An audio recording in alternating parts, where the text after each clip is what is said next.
Bank Nifty में जो हम इम्पोर्टेंट पॉइंट्स निकालते हैं और उस इम्पोर्टेंट पॉइंट के पास आने के बाद मार्केट बिल्कुल सेम रिएक्ट करता है जैसे हमने कहा था। ठीक है, देखिए अब ये हम कहते हैं इस तरीके से मार्केट नहीं चलता है, बल्कि मार्केट जैसे चलता है बस वही हम आपको बताते हैं।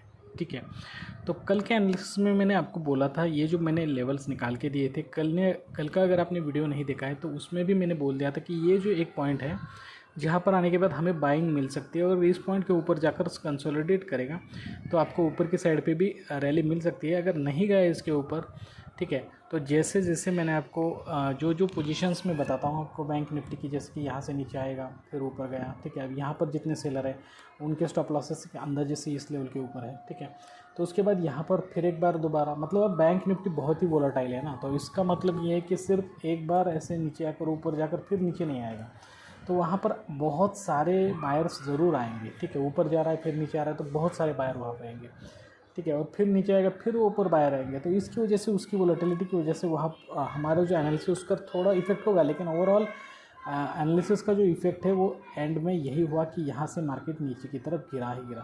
ठीक है, तो अब अगर आपको ये एनालिसिस समझ में आ रहा है कि मैं किस तरीके से बताता हूँ, ठीक है, तो चलो अगर आपसे गलती भी हो जाती है, समझ लीजिए आपसे गलती हो गई, ठीक है, अब आपने शॉर्ट कहाँ पे ले लिया, यहाँ से पहली मूव में आपने नहीं लिया, सेकंड मूव आ गई, यहाँ से यहाँ पर आ गए आप।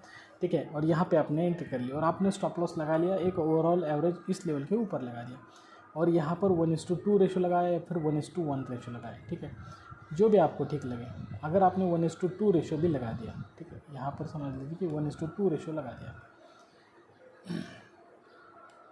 देखिए यहाँ पर 1:2 रेशो लगा दिया आपने। ठीक है, तो अब आपका टारगेट तो अचीव नहीं हुआ।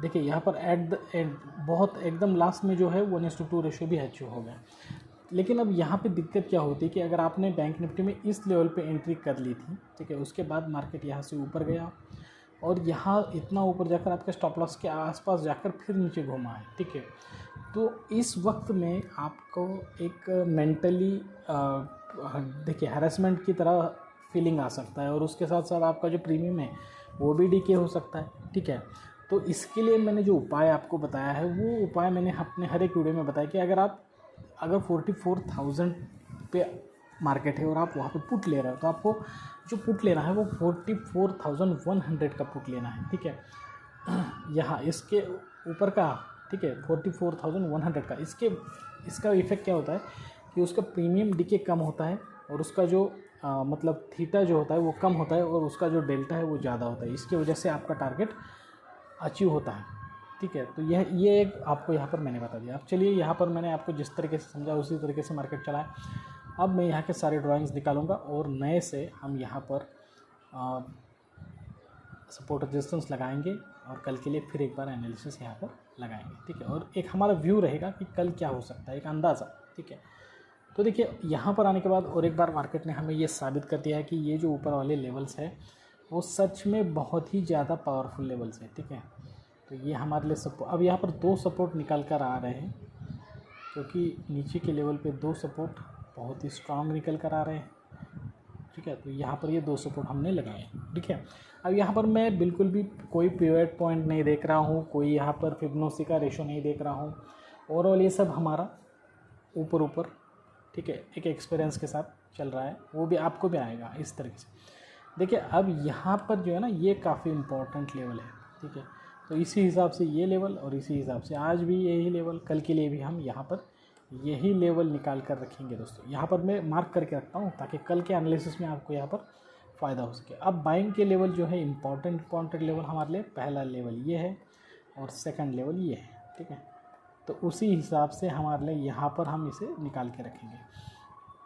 अब कल हम बैंक निफ्टी में क्या देखेंगे दोस्तों कि अगर बैंक निफ्टी देखो यहाँ पे इसी लेवल पे ओपन होता है और यहाँ से पहले तो आपको बाइंग देकर फंसाने की कोशिश ज़रूर होगी, 100% होगी। अगर बाइंग आ गई तो वो उतने पूरे बायर को ट्रैप करने की कोशिश यहाँ पर हो सकती है।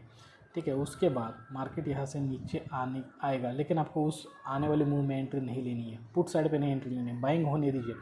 अब यहाँ पर बाइंग होने के बाद अगर ये इस लेवल के ऊपर नहीं जा रहा है तो जैसे ही नीचे की तरफ घूमेगा एक स्ट्रॉन्ग कैंडल आपको देखने को मिलेगी। आप यहाँ पर पुट साइड पे एंट्री कर लो और 1:2 रेशियो लगाकर आप अच्छा खासा प्रॉफिट ले सकते हो। देखो दोस्तों, कभी भी पहली अगर जब आपने मन बना लिया कि एंट्री करना है तो पहली सेलिंग वाली कैंडल में एंट्री नहीं करना है, उसे कंप्लीट होने के बाद दूसरी सेलिंग वाली कैंडल देखना है, उसका मोमेंट देखना है और उसमें एंट्री करना है, क्योंकि जल्दबाजी नहीं करना है। देखो 1:2 रेशियो के बजाय अगर आपको 1:2 1 ईयर रेशियो भी मिल रहा है तो चलेगा, लेकिन जल्दबाजी बिल्कुल भी नहीं करना है।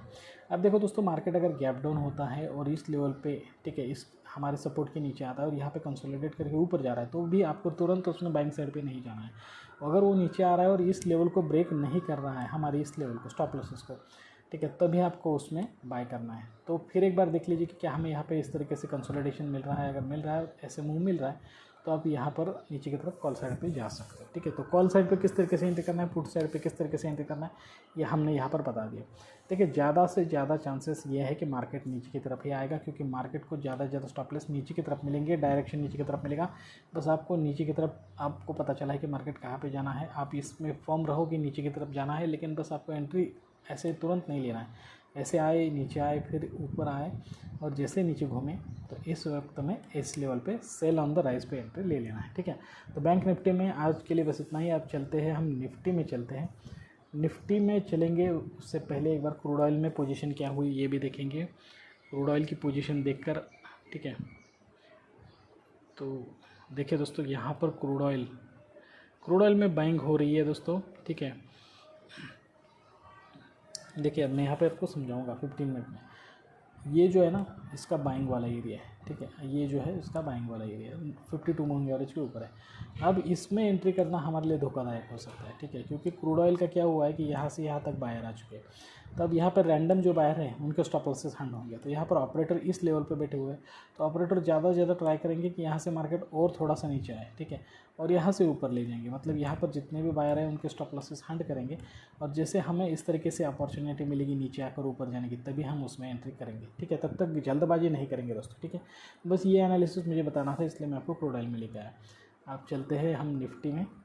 वीडियो के अंत में मैं आपको दिखाऊंगा वो चीज़। ठीक है, निफ्टी में आए हैं। अब देखिए दोस्तों, यहाँ पर निफ्टी में मैंने आपको कल भी बोल दिया था कि ये जो लेवल मैंने यहाँ पर लाइन खींच के रखी है कि इस लेवल के बीच में कंसोलिडेशन करके अगर मार्केट ऊपर की तरफ जाएगा, ठीक है, तो उसके ऊपर आपको ऊपर की तरफ स्टॉप लॉसेस है ही नहीं, तो मार्केट इतना ऊपर जाएगा ही क्यों। पहली चीज़ तो यहाँ पर मैं आपको बोल रहा हूँ।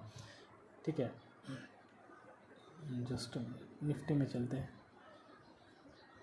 और यहाँ के सारे ड्राइंग्स निकाल देते हैं।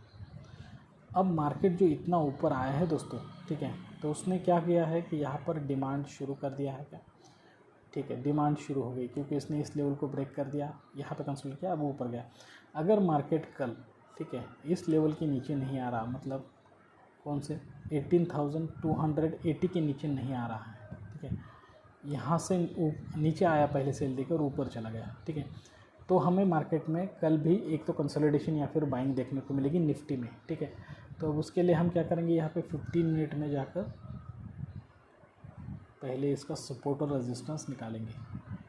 तो यहाँ पे सपोर्ट बन चुका है और रेजिस्टेंस बन चुका है यहाँ ऊपर वाली लेवल पे।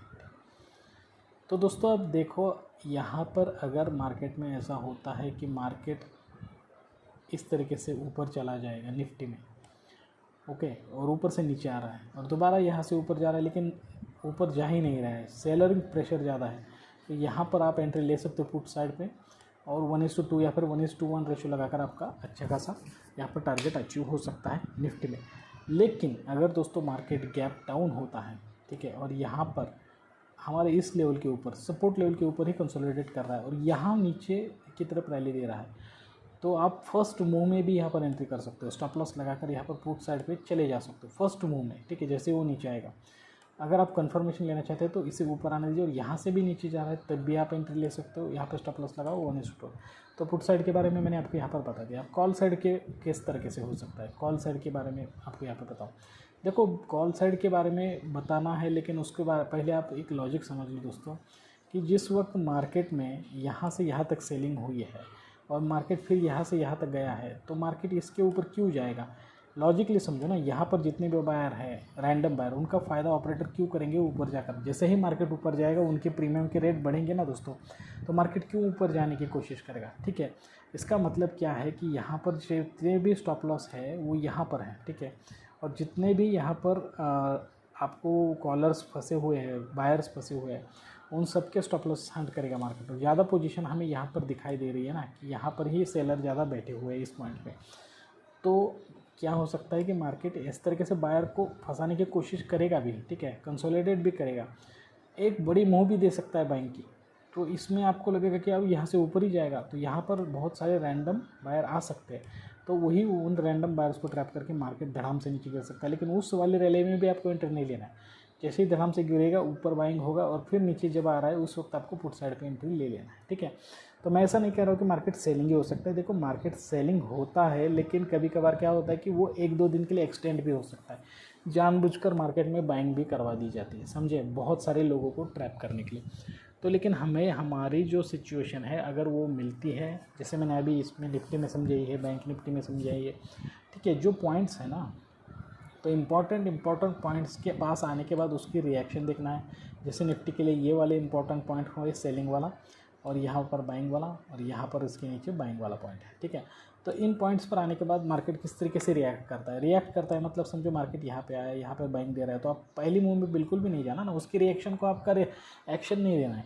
फिर एक बार नीचे आता है और फिर यहाँ से ऊपर जा रहा है, तभी आपको उसमें एक्शन देना है। ठीक है, फर्स्ट रिएक्शन में एक्शन नहीं देना है। ठीक है, तो इस चीज़ को आप ध्यान में रखना। आप चलिए ज़रा क्रूड ऑयल की तरफ देखते हैं क्या हो रहा है। देखिए, जैसे मैंने आपको कहा था ना कि यहाँ पर बाइंग होने वाली है, लेकिन यहाँ पे तुरंत हमें इसमें एंट्री नहीं करना चाहिए।